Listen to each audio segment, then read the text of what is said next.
There is a primal, ancient fear deeply encoded in human DNA when it comes to the deep woods. We instinctively know that when the heavy canopy swallows the sunlight, the rules of the civilized world no longer apply. But what happens when the rules of nature itself simply break down? Welcome back to Channel 19 Mysteries. I'm your host, Midnight Rider. Tonight, we are traveling deep into the isolated wilderness of the Pacific Northwest, tracing the footsteps of 5 teenage Boy Scouts who hiked up a mountain on July 13th, 1978, and came face to face with an anomaly that defied all known laws of physics. This isn't a story of a wild animal attack or a lost hiker.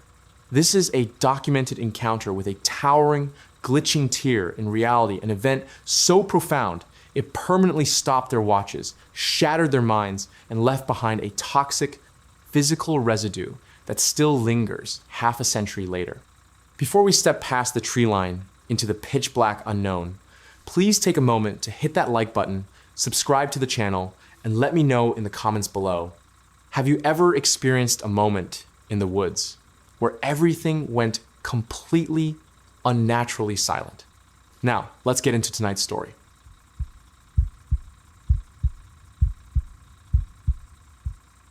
Five Boy Scouts saw a glitch in reality. The Cascade Mountain range of the Pacific Northwest is one of the most rugged, unforgiving, and breathtakingly beautiful landscapes on the North American continent. Stretching from British Columbia all the way down into Northern California, these mountains are a dense, towering labyrinth of ancient Douglas firs, deep alpine lakes, and sprawling, uncharted valleys. Even today, with modern GPS and satellite tracking, people wander into the Cascades and simply vanish, swallowed up by a wilderness that seems to actively resist human presence. But back in the 1970s, the woods were even more isolated. If you walked a mile off a marked trail, you were truly, entirely alone. It was the perfect environment to teach self-reliance, wilderness, survival, and teamwork. And that is exactly why, on the morning of July 13th, 1978, a regional Boy Scout jamboree was being held in the deep backcountry of the Washington State Cascades. Hundreds of scouts from across the Pacific Northwest had converged on a massive valley floor to earn merit badges, practice orienteering, and build camaraderie. But as part of the advanced survival training, several of the older, more experienced patrols were sent out on overnight excursions away from the main base camp. They were meant to hike several miles up into the higher elevations, establish a primitive campsite, spend the night completely isolated, and hike back down the following morning. One of these groups was Patrol 7. Patrol 7 consisted of 5 teenage boys, all between the ages of 14 and 16. They were a tight-knit group who had been in the Scouts together since they were elementary school Cub Scouts. There was Thomas Davies, a natural leader with a pragmatic, level-headed demeanor. At 16, Thomas was the patrol leader and took his responsibilities incredibly seriously. Next was Kevin Larson, a 15-year-old who was quiet, highly observant, and incredibly smart. Kevin was the kind of kid who noticed the small details, the shifting of the wind, the tracks in the mud, the exact time the sun dipped behind the canopy. He was fastidious about time, always checking the silver Timex watch his father had given him for his 14th birthday. Then there was David Miller, the jokester of the group. David was rebellious in the minor, harmless ways teenagers are. He was the one who managed to smuggle contraband candy bars and comic books into his rucksack, always trying to lighten the mood when the hiking got grueling. Mark Higgins was the group's outdoorsman. Mark spent every waking hour he could hunting and fishing with his uncles. He could start a fire with damp wood and a single match, and he felt more at home in the deep timber than he did in his own suburban bedroom. Finally, there was Brian Thompson. At 14, Brian was the youngest and the most anxious of the group.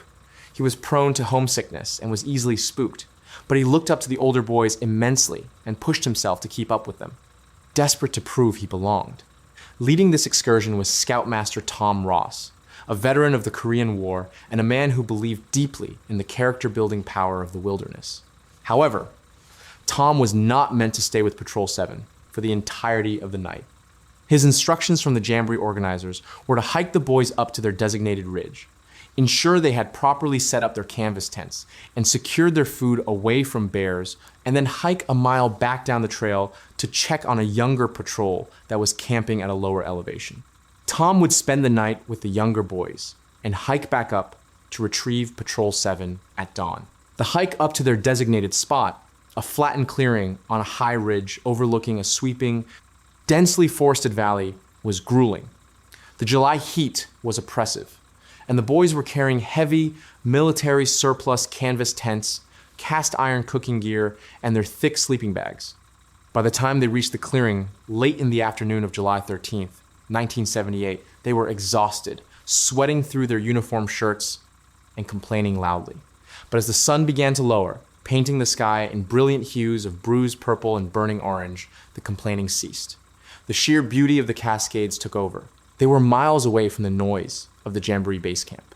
Up here, all they could hear was the wind rustling through the millions of pine needles and the distant echoing call of a red-tailed hawk. Under Thomas's direction, the boys fell into their well-rehearsed routines.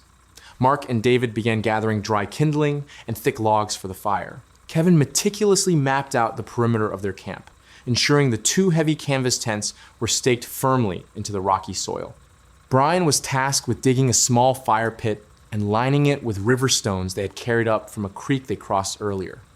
By 8 o'clock in the evening, Scoutmaster Ross gave the camp a thorough inspection. He checked the knots on the tents, ensured their food rations were hoisted high into a tree on a bear line well away from the sleeping area, and gave the boys a stern lecture about fire safety. "I'll be down at the lower camp," Tom told them, shining his heavy metal flashlight over their faces. "You boys are in charge of yourselves tonight. Keep the fire manageable. Do not wander past the tree line. I will be back up here at 0600 hours. Understood?" "Understood, Mr. Ross," the boys chorused. With a final nod, the Scoutmaster turned and disappeared down the darkening trail, the beam of his flashlight bouncing through the trees until it was swallowed entirely by the dense forest. The boys were alone. For the first few hours, it was exactly the kind of idyllic, memorable night that scouting is supposed to provide. They cooked canned baked beans and hot dogs over the open flames, burning the meat and eating it anyway. David broke out his smuggled candy bars, earning cheers from the group. They sat around the glowing orange embers, the warmth fighting off the sudden, biting chill that descends on the mountains as soon as the sun vanishes. They told ghost stories, trying to scare the youngest, Brian, who sat with his knees pulled up to his chest, constantly looking over his shoulder into the pitch-black wall of trees that surrounded their clearing. Mark mocked him, making sudden noises to make him jump, while Thomas eventually had to play the responsible leader and tell Mark to knock it off. By 11 o'clock, on the night of July 13th, 1978, the conversation had naturally dwindled. The fatigue of the long hike was settling deeply into their bones. The fire had burned down to a localized bed of pulsing, cherry-red coals. A thick, heavy silence had fallen over the camp. But it wasn't just the boys who had gone quiet. Kevin, the observant one, was the first to realize that the environment around them had changed. Earlier in the evening, the woods had been alive with the standard nocturnal symphony of the Pacific Northwest. Crickets had been chirping endlessly. The wind had been maintaining a steady, whispering rustle through the canopy. Occasionally, they had heard the snapping of a twig in the distance or the rustle of a small animal in the brush. Now, there was nothing. The wind had completely died, leaving the heavy pine branches hanging motionless against the starlit sky. The crickets had stopped abruptly, as if a switch had been thrown. Even the ambient, almost imperceptible background noise of the wilderness had been sucked away into an absolute, suffocating vacuum. "Do you guys hear that?" Kevin asked, his voice barely above a whisper. He was staring out into the darkness, his brow furrowed. "Hear what?" David asked, stifling a yawn. "I don't hear anything." "Exactly," Kevin replied. "It's too quiet." Mark sat up a little straighter, his outdoorsman instincts kicking in. He turned his head slowly, sweeping his gaze across the perimeter of the camp. Animals go quiet when a predator is moving through. Could be a cougar, maybe a bear. Thomas, trying to maintain order and keep Brian from panicking, shook his head. "We have the food strung up far away. If it's a bear, it'll go for that and leave us alone. Let's just stay close to the coals." But this didn't feel like a bear. A bear is a physical creature made of meat and bone. A bear snaps branches. A bear breathes heavily. A bear has a scent. What the boys were experiencing didn't feel like the approach of an animal. It felt like the air pressure in the entire valley was suddenly shifting, pressing down on their eardrums with an invisible, oppressive weight. Brian whined, wrapping his arms tighter around his legs. "I feel sick. My stomach hurts. You ate too much chocolate, Brian," David said. Though his voice lacked its usual teasing bravado, in truth, David was starting to feel it too. It was a sudden, intense wave of nausea, coupled with a bizarre, throbbing ache behind his eyes. Then it began. It did not start as a sound. It started as a feeling. Deep beneath the rocky soil of the clearing, a vibration began to manifest. It was a low, rhythmic pulsing, so deep that it didn't register in their ears, but rather in the marrow of their bones. It felt like standing 100 feet away from a massive, idling diesel engine. The boys could feel it traveling up through the soles of their boots, vibrating through the logs they were sitting on, and rattling their teeth inside their skulls. "What is that?" Thomas gasped, standing up and taking a step away from the fire ring. He looked down at his hands, realizing that his fingers were visibly trembling, vibrating in time with a pulse emanating from the earth. "Earthquake?" Mark suggested, his voice trembling. "Is it an earthquake?" But it wasn't the violent, erratic shaking of tectonic plates. This was rhythmic. It was mechanical. It was a perfect, oscillating wave of low-frequency energy that was growing steadily in intensity. As the vibration intensified, it finally crossed the threshold into audible sound. It was a metallic, droning hum. It sounded like two immense sheets of rusted metal scraping against each other in a deep subterranean cavern, amplified by 1,000. The noise was everywhere. It wasn't coming from the sky, and it wasn't coming from the valley below. It felt like it was originating from the air molecules right in front of their faces. The boys clapped their hands over their ears, but it did absolutely nothing to dull the noise. Because the sound wasn't entering through their ear canals, it was vibrating directly through their skulls. Brian began to cry, curling into a tight fetal position on the dirt, his hands clamped to the sides of his head. Kevin dropped to his knees, his face pale, dry heaving as the infrasound wreaked havoc on his inner ear and his equilibrium. "Grab your flashlights," Thomas yelled, though he could barely hear his own voice over the oppressive, metallic thrumming. "Everybody get back to back!" Driven by sheer panic and the ingrained discipline of their scout training, the boys scrambled away from the dying fire and formed a tight circle, their backs pressed against one another. Their heavy metal flashlights clicked on and cutting desperate beams of light into the surrounding trees. They stood there, surrounded by an invisible, crushing wall of sound and vibration, waiting for the earth to split open or for the sky to fall. Kevin, fighting through the intense nausea, happened to glance down at his left wrist. He was looking at his prized silver Timex watch. The second hand, which he checked dozens of times a day, was frozen dead in its tracks. He stared at it, his panic compounding. He tapped the glass face. Nothing. He looked at the time. The hour and minute hands were perfectly aligned at the top of the dial. It was exactly midnight. My watch stopped. Kevin screamed over the hum, grabbing Thomas's arm and shoving his wrist in the older boy's face. Thomas, confused and terrified, looked at his own wrist. He wore a cheap, plastic digital Casio. The screen, which just an hour ago had displayed the glowing green numbers, was completely blank. It was dead. "Mine too," David shouted, looking at his analog watch. The hands were frozen at exactly 12 o'clock. All 5 boys checked their wrists. All 5 watches, 3 mechanical and 2 digital, had simultaneously ceased functioning at the exact stroke of midnight. Before they could even process the impossibility of this, the air in the clearing changed again. The oppressive, metallic hum maintained its bone-rattling intensity, but a new element was introduced: a smell. It rolled out of the dark woods like a physical wave, hitting the boys so hard it made their eyes water and their throats burn. It was a horrific, deeply unnatural stench. It smelled like a mixture of burning rubber, raw sulfur, and highly concentrated ozone, like the smell of the air immediately after a lightning strike. but amplified to a toxic degree. Intermixed with this was an underlying, sickeningly sweet odor that smelled exactly like rotting copper pennies. The chemical stench was so potent that Mark immediately vomited into the dirt. Brian was coughing violently, gagging as the foul air seared his lungs. "Cover your mouths!" Thomas ordered, pulling his uniform shirt up over his nose and mouth. The others followed suit, breathing through the thick cotton, though it did little to filter out the invasive chemical horror of the smell. Then, the true nightmare began. David, whose flashlight beam was currently pointed toward the dense thicket of Douglas firs on the northern edge of their clearing, suddenly gasped, a sound of pure, unadulterated terror escaping his throat. His flashlight beam was shaking violently. "Look!" David whispered, his voice cracking. "Oh my God! Look!" The other 4 boys turned their heads, bringing their flashlight beams to converge on the spot David was illuminating.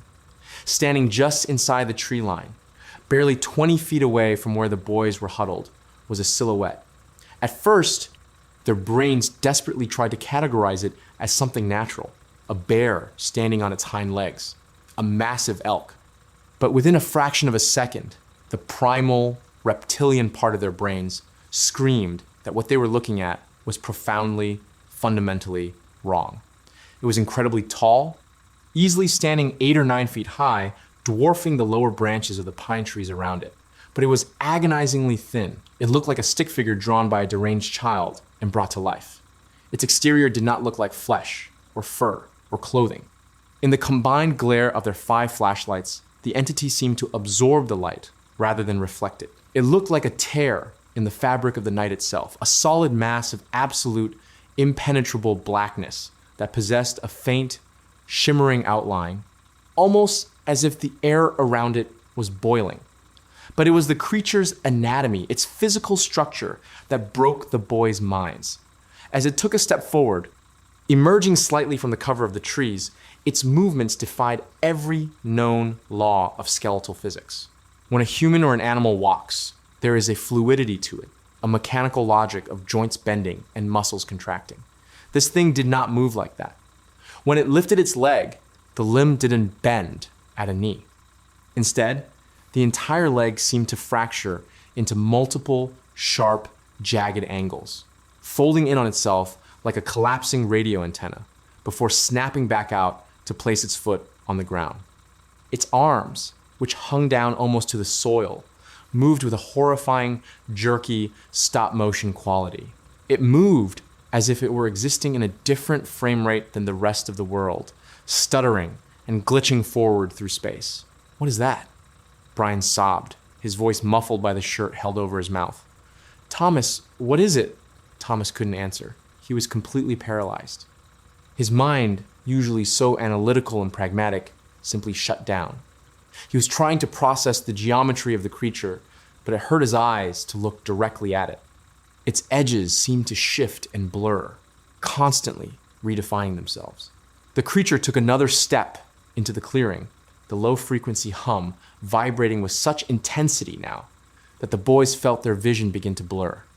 The chemical stench of ozone and rotting copper was suffocating.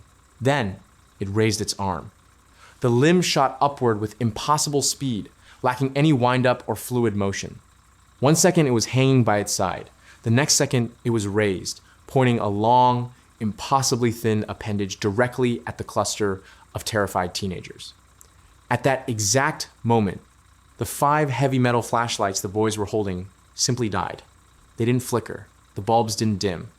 They just snapped off instantly, plunging the clearing into absolute pitch-black darkness, save for the faint, dying red glow of the campfire embers.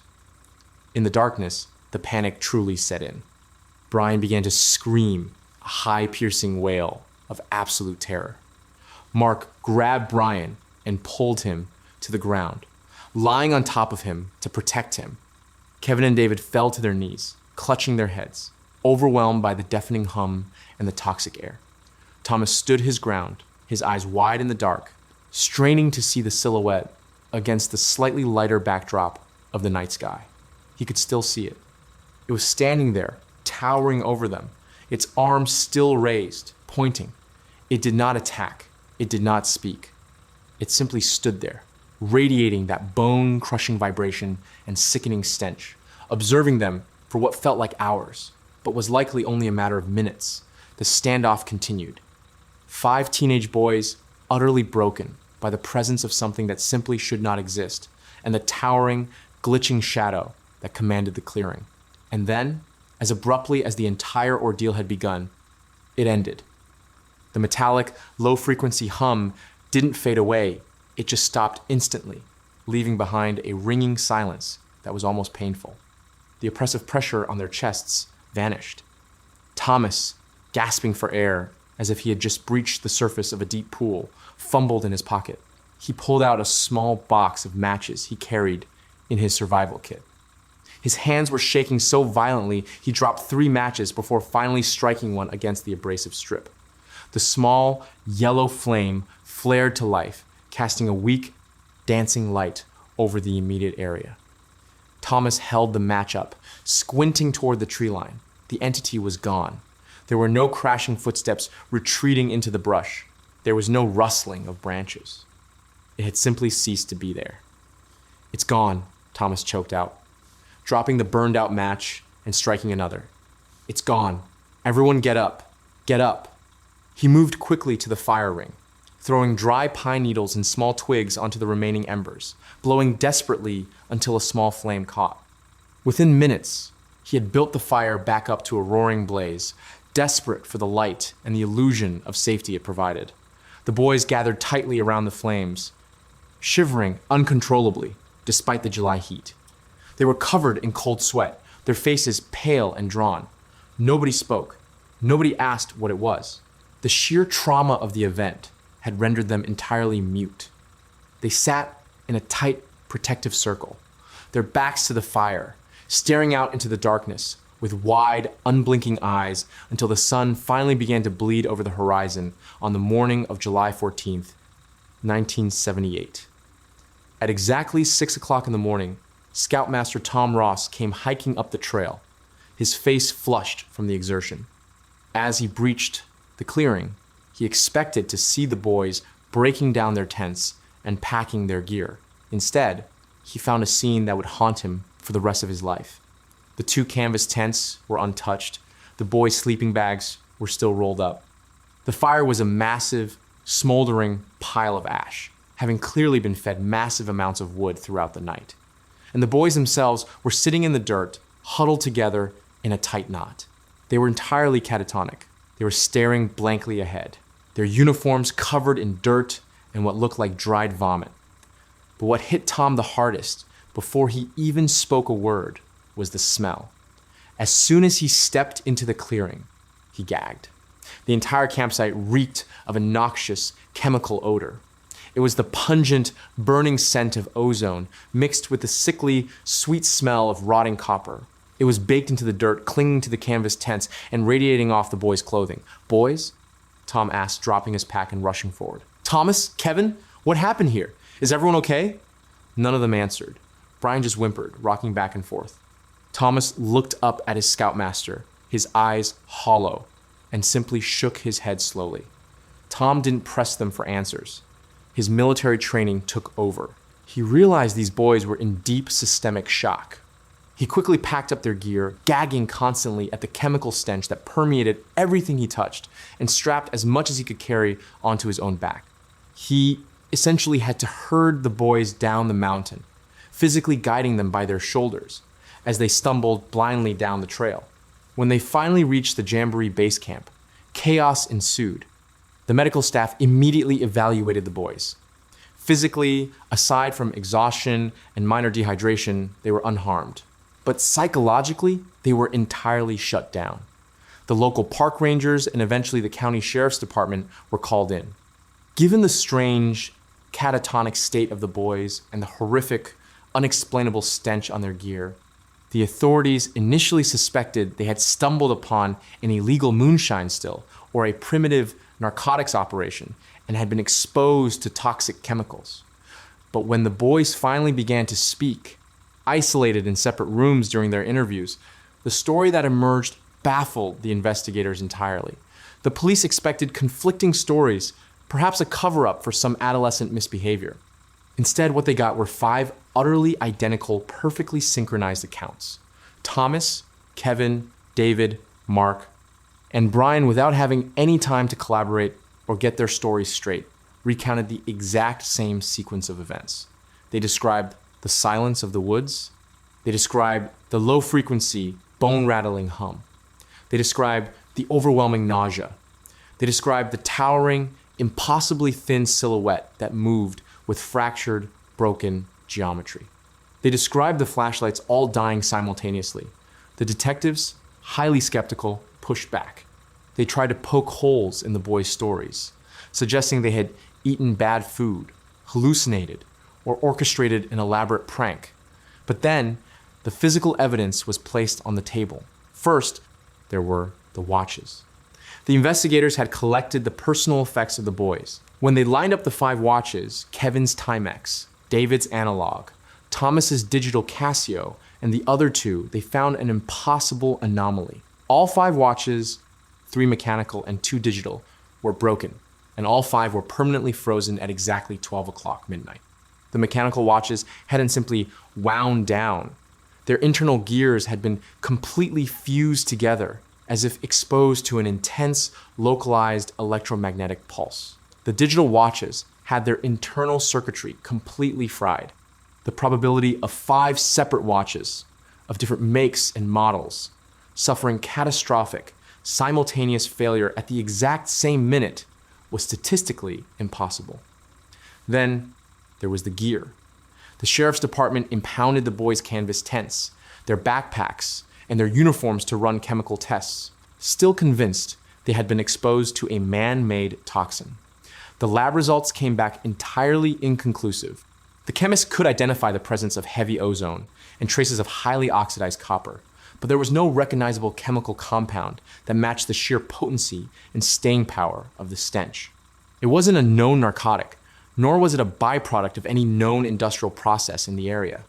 What was even more bizarre was that the smell could not be removed. The authorities eventually returned the gear to the families. The boys' parents tried everything. They washed the uniforms in bleach, boiled the canvas tents in industrial detergent, and scrubbed the backpacks with heavy-duty degreasers. Nothing worked. The smell of burning rubber, ozone, and rotting copper had bonded with the molecular structure of the materials. It was a permanent, physical reminder of whatever had invaded that clearing. The investigation was eventually closed, filed away under a vague classification of unexplained environmental exposure and mass hysteria. The official narrative suggested that a rare, localized seismic event had released subterranean gases, causing auditory hallucinations and nausea among the teenagers. But the boys who were on that ridge knew the truth. They knew that gas does not stand up on jagged, folding legs. They knew that a seismic event does not point a shadowy appendage directly at you before turning off your flashlight. The aftermath of the July 13th, 1978 incident permanently altered the trajectory of the 5 boys' lives. The synchronized trauma they experienced created an unbreakable, yet deeply painful bond between them. Thomas Davies, the pragmatic leader, completely abandoned his love for the outdoors. He never went camping or hiking again, moving to a densely populated city on the East Coast as soon as he turned 18, preferring the constant noise of traffic and sirens over the terrifying silence of nature. Mark Higgins, the outdoorsman, struggled the most. He became intensely paranoid, spending thousands of dollars on floodlights for his suburban home, completely incapable of sleeping in a dark room. Kevin Larson kept his broken silver Timex watch. He kept it locked in a small glass case on his desk. He went on to become an electrical engineer, obsessively studying electromagnetic fields, perhaps unconsciously trying to find a scientific explanation for what had fused the gears of his watch at midnight on that ridge. David Miller and Brian Thompson both sought years of therapy, trying to process the profound violation of reality they had witnessed. They learned to cope, but both admitted in later years that whenever they smelled a struck match or the metallic scent of copper, their heart rates would instantly spike, their bodies preparing for the bone-rattling hum to return. Decades later, well into the 2000s. An independent researcher managed to track down Kevin Larson and convinced him to do a private interview about the incident. Kevin, now an older man with gray hair, spoke calmly and clearly about that night. When asked what he thought the entity was, Kevin didn't offer theories about aliens or demons or cryptids. His answer was much more terrifying. "I don't think it was a creature at all," Kevin said, staring out the window. "A creature is part of nature. A creature belongs in the woods. What we saw, it didn't belong here. It was like a tear in the canvas. It moved like a glitch. I think for just a few minutes, on that specific ridge, the rules of our reality simply broke down. And whatever was standing behind those rules managed to step through. And the smell wasn't a chemical. It was the smell of the atmosphere burning as something forced its way into a dimension it had no business being in." At the end of the interview, Kevin walked the researcher down into his basement. In the corner of the room, sitting inside a heavy, airtight plastic storage bin, was the canvas rucksack Kevin had carried on that trip. Kevin unlatched the bin and cracked the lid open just an inch. Instantly, the basement filled with the overpowering, deeply unnatural stench of burning ozone and rotting copper. Nearly 50 years later, the gear still reeked of the anomaly. The 1978 Jamboree incident remains one of the most baffling, well-documented, yet entirely unexplained events in the history of the Pacific Northwest. 5 witnesses, 5 synchronized broken watches, and physical evidence that simply refuses to wash away. If you ever find yourself hiking deep in the Cascade Mountains, enjoying the solitude and the pristine air, pay very close attention to the sound of the woods. If the wind suddenly dies, if the crickets stop their chirping, and if a heavy, suffocating silence falls over the trees, do not wait around to see what happens next. Because whatever stepped into that clearing on July 13th, 1978, might just be stepping back through what an absolutely chilling account from the deep woods of the Pacific Northwest. It really makes you wonder just how fragile the fabric of our reality actually is, and what might be waiting just beyond the tree line. What do you think happened to Patrol 7 on that terrifying night of July 13th, 1978? Was it an interdimensional glitch, a tear in our universe, or something else entirely? Let me know your theories down in the comments below. If you enjoyed tonight's journey into the unknown, please hit that like button and subscribe to Channel 19 Mysteries so you never miss out on our weekly deep dives into the strange and unexplained. Do you have a story of your own? Have you ever experienced a glitch in reality, a bizarre camping trip, or a creepy encounter you just can't explain? I want to hear about it. Send your stories over to mycreepyencounter@gmail.com and they might just be featured in an upcoming episode. I'm your host, Midnight Rider. Thank you for watching, and remember, stay safe out there.